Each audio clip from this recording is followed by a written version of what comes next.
Oggi mangiamo scampo pannato al rosmarino con puntuta di fiore sicano e culi di pomodoro dattero. Gli ingredienti necessari sono olio extravergine di oliva, scampi del Mediterraneo, rosmarino, fiore sicano, panna liquida, pomodoro dattero.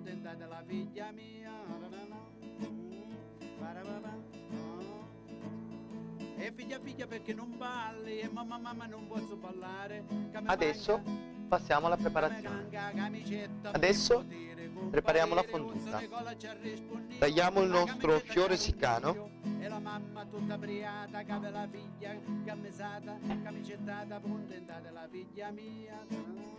Lo mettiamo a bagnomaria.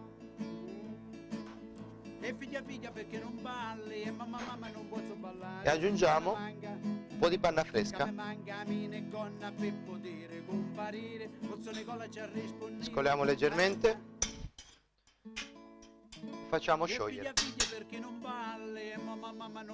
Questo è il nostro coulis, pomodorini, e l'abbiamo preparato facendo saltare in padella leggermente con un po' d'aglio tritato, un po' di brodo di cottura, un po' d'olio extravergine d'oliva e frulliamo il tutto.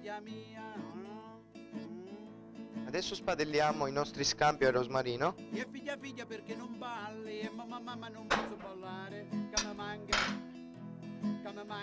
Li paniamo nel nostro rosmarino.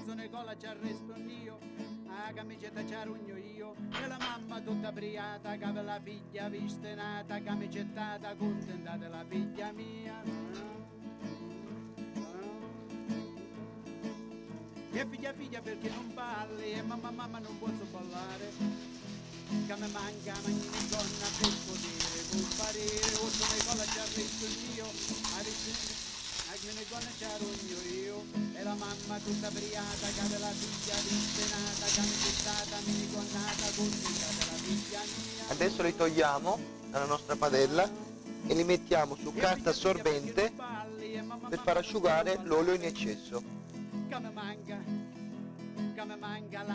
Mettiamo sul piatto. Mettiamo la nostra fonduta. La mamma tutta briata, che aveva la figlia vistenata, che mi gettata, mi ne gonnata, incazzettata, contenta della figlia mia. Nostri scampi. Perché non balle e mamma non posso ballare, che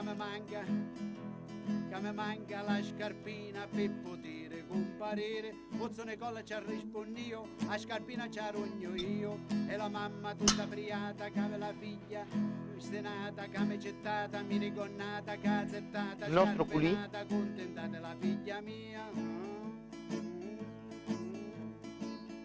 E figlia perché non balle, mamma non e un po' di fiori di che coriandolo. mi manca, che ti manca? Che mi manca un reggipetto per poter comparire, Filo d'olio. Un reggipetto ci rogno io, e la mamma tutta briata, che aveva la figlia vistenata, Il piatto è pronto. Buon appetito. cazzettata, scarpenata, reggipettata.